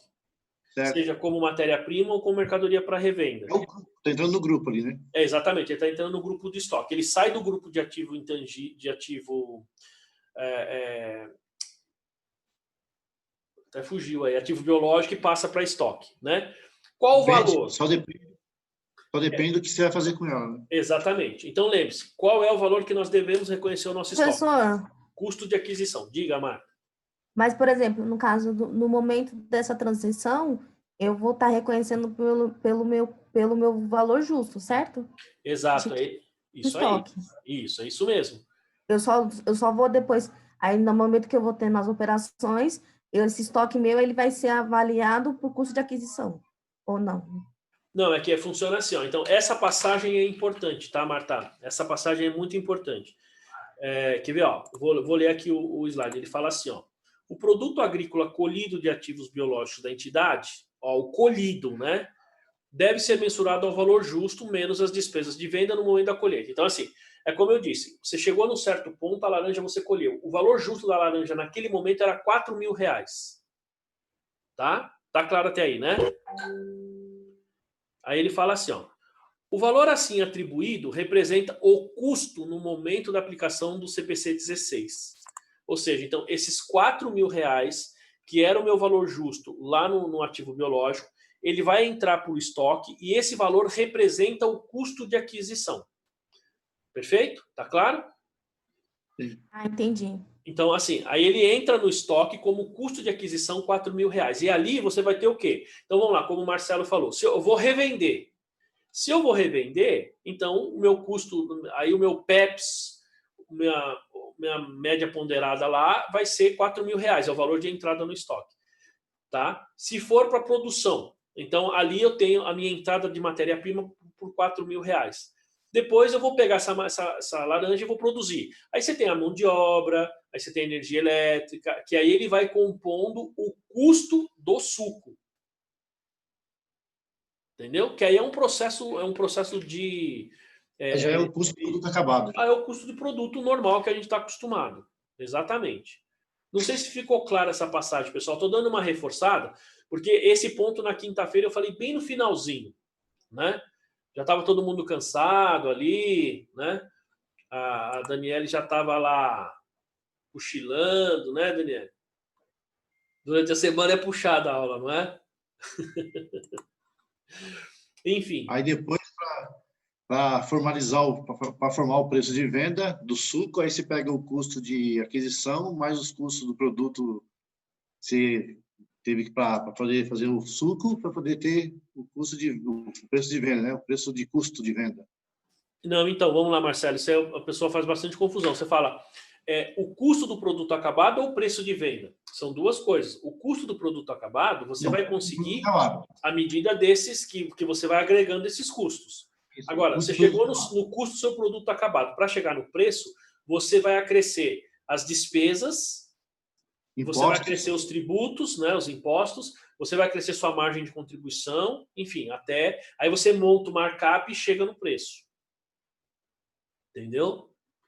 Então, só que tem um detalhe, né? Para fazer esse processo, imagina que nós estamos vendendo laranja. Às vezes você tem um custo...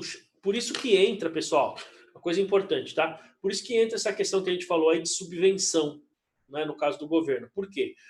Porque, vamos supor, você chegou num custo da laranja de, sei lá, como eu falei, R$4.000. Claro que eu estou falando uma quantidade X, né? Chegou num custo de uma laranja aí de R$4.000 por uma quantidade X. Só que chega na hora de vender, o mercado paga 2.800, paga 3.000. E aí o produtor fica no prejuízo. Entenderam? Saúde. Eita. Corona. Oi? Corona. Aí Aí o produtor fica no prejuízo. Então, para o cara não perder, porque depois ele não consegue pagar produção, não consegue pagar fornecedor, aí o governo vai lá e muitas vezes banca essa produção. É aí que entra a questão da subvenção, porque pode entrar antes e pode entrar nesse momento. Tá claro, pessoal?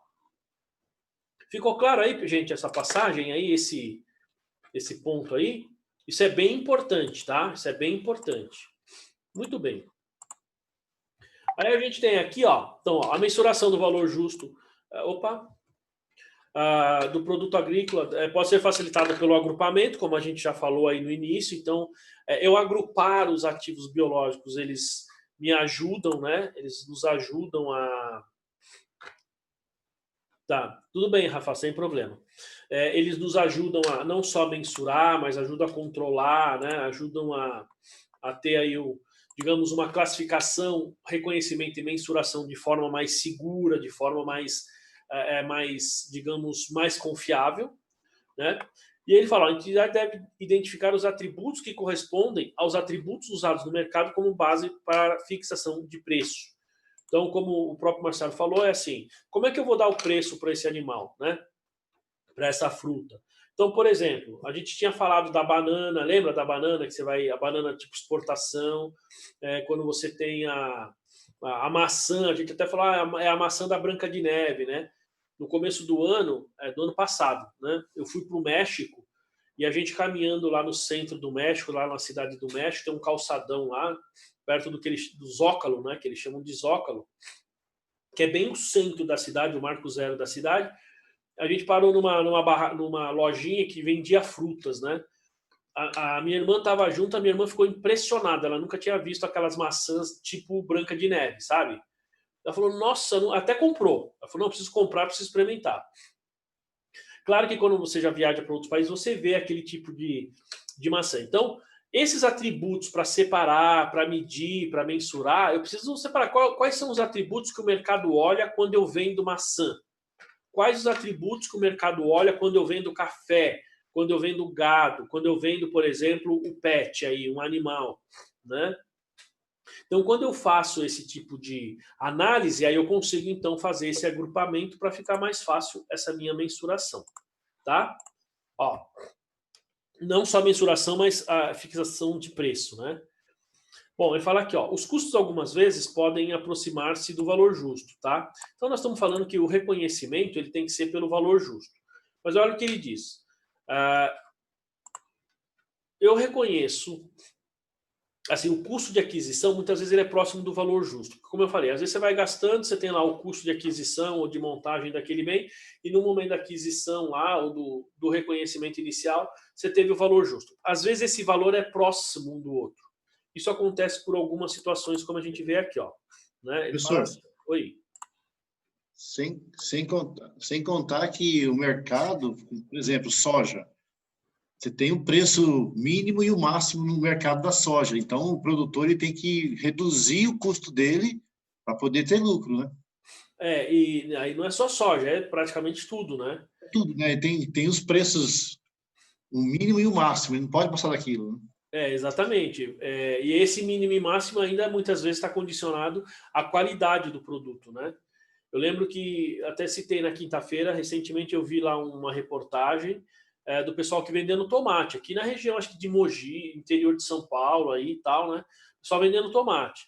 O tomate pegou uma praga aí recentemente que ele não atingiu o tamanho necessário para vender, ou seja, é aquilo que a gente falou, ele não atingiu os atributos necessários que o mercado considera para dar preço. Então o cara pegava aqueles tomates, o que ele fazia? Ele levava no Ceasa e o que ele não conseguia vender, ele tinha que trazer de volta, e alguns ele jogava fora, tá? Às vezes o tomate ele tá bom para consumo, né? Não sei se vocês já viram, passaram no interior aí perto de alguma plantação de tomate. Eu já passei em algumas. É comum você ver ao lado da plantação um monte de tomate jogado lá, apodrecendo, né? Aqueles tomates poderiam, você pega uma família carente, você pega uma pessoa que não tem condição, é que eles poderiam consumir de forma tranquila. Mas por que o produtor não faz isso, muitas vezes? Porque ele leva para o Ceasa, o cara não compra porque tem uma manchinha preta, por exemplo. Não tem um atributo mínimo para venda, então o cara traz de volta. E muitas vezes, em vez de doar para alguém, o cara joga fora. Muito, mas muito comum. No Brasil, isso é extremamente comum, né? Então a gente tem também o caso de muita perda aí no caso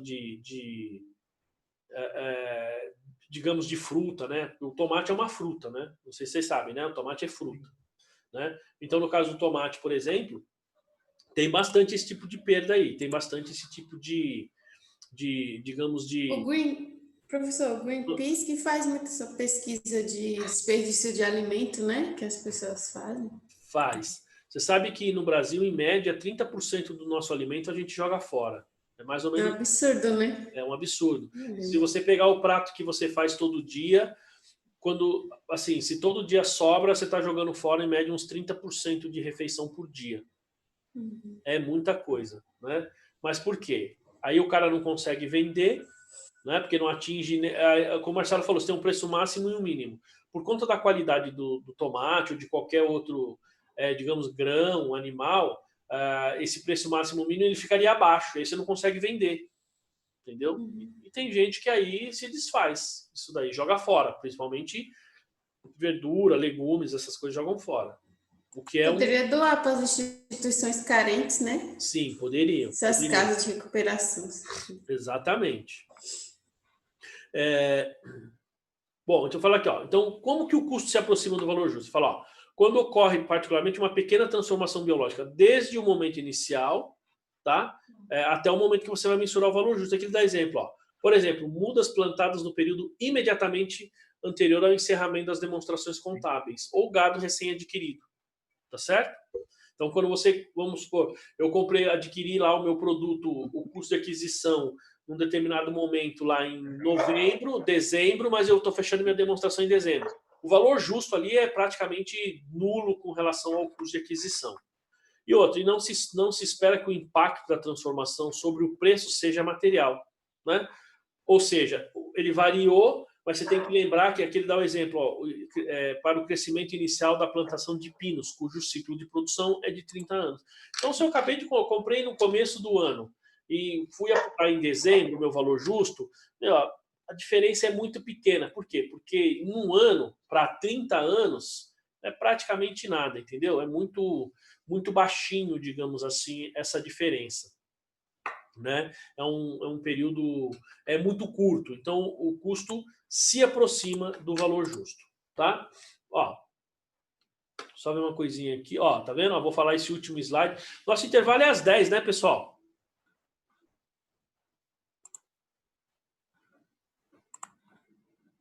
É às 10, né? Então, só vou falar esse último slide. E a gente para o intervalo um pouquinho, né? Então, vamos lá. O último slide aqui, ó. Então, fala aqui, ó. Os ativos biológicos. Aqui ele fala... Esse aqui foi o último, basicamente, que eu falei lá na quinta-feira. Eles são muitas vezes implantados na terra, ou seja, a árvore, quando você planta para vender a floresta como um todo, porque, veja só, eu estou vendendo a floresta, tá? Aqui eu estou usando... Por exemplo, árvores de floresta plantada. Porque tem gente que planta a floresta e vende a floresta, tá? Aí ele fala, ó, pode não existir mercado separado para os referidos ativos. Por que referidos ativos?